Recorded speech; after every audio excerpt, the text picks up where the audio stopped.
안녕하세요. 김정현 국어에서 가자고 1학년 담임을 맡고 있는 강사 박수진입니다.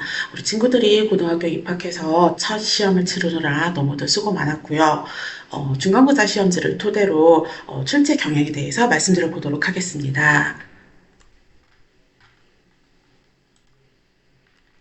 일단 전체적인 출제 개요를 보면은 전체 선택형 서술형 없이 객관식으로만 24문제가 출제되었습니다. 전체 시험지 페이지 수는 8페이지였고요. 시험 범위는 교과서 1, 2단원과 2-1단원, 3-1단원, 4-1단원 해서 현대시는 산속에서 연필로 쓰기, 윤동주의 길, 그다음에 현대소설, 문법, 그다음에 비문학까지 비문학 중에서도 이제 아이들 비평하며 읽기, 논증이 포함된 지문이 들어간 비문학까지 시험 범위였고요. 출제 유형을 보면은 1에서 4번, 1번에서 4번까지는 현대시가 나왔습니다. 현대시가 나왔고 거기 뭐 특히 좀 주의 깊게 봐야 될 거는 현대시에서는 아이들이 특별하게 어려움을 느끼진 않았는데 3번 문제 5번 선지를 보면은 거기에 편안한 안식이라는 단어가 있습니다. 이게 오답이거든요. 편안한 안식을 주는 건 아니었는데 제가 수업 시간에 이걸 정말 강조를 했어요. 그래서 저희 친구들은 아마 이 문제는 다 맞았을 거라 생각이 들고요. 긴 1번부터 5번까지의 선지 중에서 이 단어, 요 단어를 놓치면 절대 안 됐거든요. 요 단어를 놓치면 이제 오답을 고르는 거였어가지고. 근데 실제 시험 끝나고 학생한테 저한테 문자가 왔어요. 선생님이 이거 강조 해주신 거 기억해서 편안하게 문제 풀었다고. 네. 그게 얼마나 보람되던지 모르겠습니다. 자, 그다음에 두 번째로 5번에서 8번 같은 경우는 현대소설인데 현대소설에서도 뭐 특별하게 어렵게 나온 문제는 없었는데요. 좀 보자면 8번 문제 같은 경우가 기억에서 미음 해서 이 단어들에 대한 설명으로 옳은 것음이에요. 그래서 제가 여기 집중력 싸움이라고 적어놨는데요.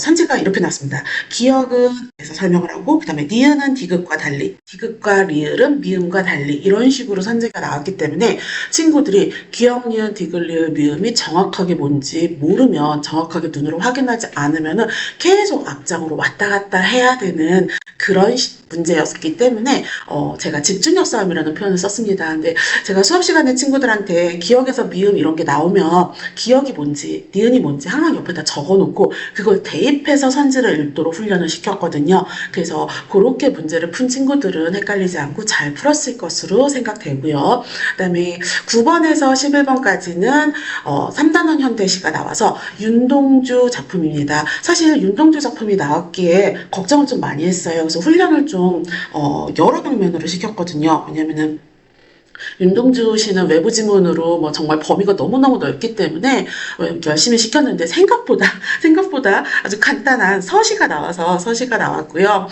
그 중에서 10번 문제가 좀 이제 킬러 문제라면 킬러 문제인데 문학작품 감상법이었습니다. 100점도 4.6점으로 제일 높았고요. 근데 문학작품 감상법도 저희 친구들하고 같이 공부했었기 때문에 친구들이 뭐 특별히 여기서 뭐 민족해방 이런 단어만 잘 봤더라면은 잘 풀었을 것으로 생각되고요. 그다음에 이제 문제는 12번에서 19번 친구들이 가장 걱정하던 파트가 바로 의문입니다. 문법 파트였는데요. 16에서 17번은 현대시 지문에서 단어들을 밑줄 그어놓고 거기에 적절하지 않은 의문 변동을 찾는 거라든지 17번은 이제 뭐 동일 의문 변동 현상이 일어난 단어를 찾는 거.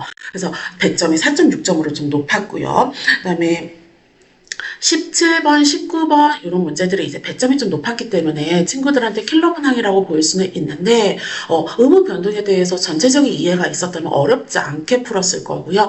18번은 제가 직전 시간에도 항상 강조를 했습니다. 교과서에 나오는 단어들이었는데 이 단어는 정말 꼭 기억하고 꼭 외우시라고 강조를 했었는데 거기에 있는 단어들이 그대로 나왔었고 그다음에 19번 의문변동 현상 분석도 친구들이 훈련을 충분히 했기 때문에 100점은 높지만 그렇게 어렵지 않게 풀었을 것으로 생각됩니다. 그리고 5번 이제 5번째로 20에서 24번 이제 마지막 비문학 문제인데요.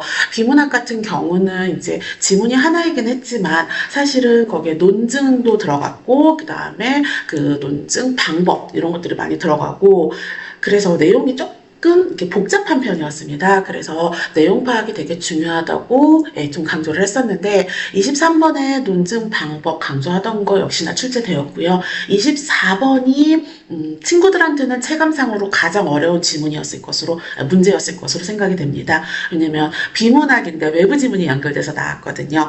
그래서 이제 근데 사실은 두 개 다 읽고 그냥 내용만 매칭하면 풀 수 있는 거라서 사실 이 문제가 최고점으로 배점이 되진 않았습니다. 그래서 친구들이 끝까지 집중력 놓치지 않고 잘 풀었다면은 내용 파악 문제이기 때문에 어렵지 않게 풀었을 것으로 생각이 됩니다.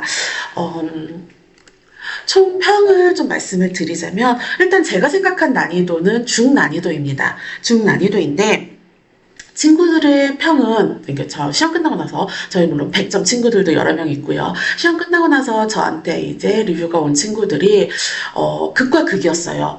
선생님, 전 너무 쉬웠어요. 어려운 문제를 연습 많이 했는데 너무 쉬워서 기말 때 어려울까봐 걱정이에요. 라는 친구들이 있고, 또 한편으로는, 전 좀 어려웠어요. 헷갈리는 문제들이 좀 많았어요. 이렇게 표현하는 친구들도 있었어요. 근데 그 친구 이제 많이 틀린 건 아니고요. 네. 그래서, 네. 총평을 드리자면은, 일단, 실수 유발하는 문항들은 뭐 어느 시험에나 있는 거 마찬가지지만 이 시험에도 역시 있었고요.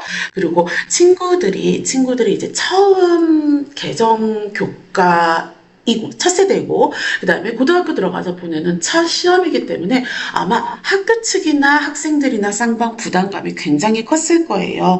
굉장히 컸을 건데, 전체적으로 보면은, 역시 가자고. 저는 가자고 문제 유형을 되게 좋아하거든요. 제가 담임이라서가 아니라, 가자고는 정말 중요한 포인트, 꼭 나와야 될 포인트들이 출제가 되고, 그 다음에 친구들이 좀 탄탄하게 공부하면 누구나 100점을 받을 수 있도록 이렇게 공부했을 때 그거에 이제 보람을 느낄 수 있는 그런 시험이거든요.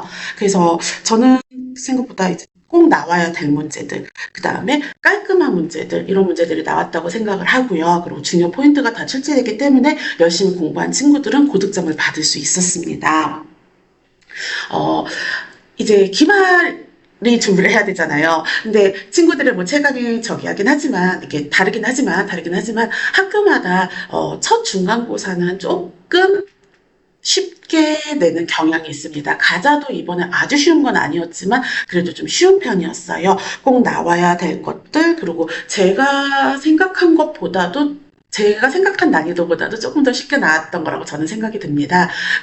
그래서 학생들의 실력을 보고 싶었던 것 같은데요. 이렇게 되면은 이제 기말에 변별력을 줘야 되기 때문에 기말 시험 난이도는 아마 중간 시험 난이도보다 조금 더 어려워질 것으로 생각이 됩니다. 학생들에 대해서 이제 학교에서도 학생들의 실력이 파악이 됐을 거니까요.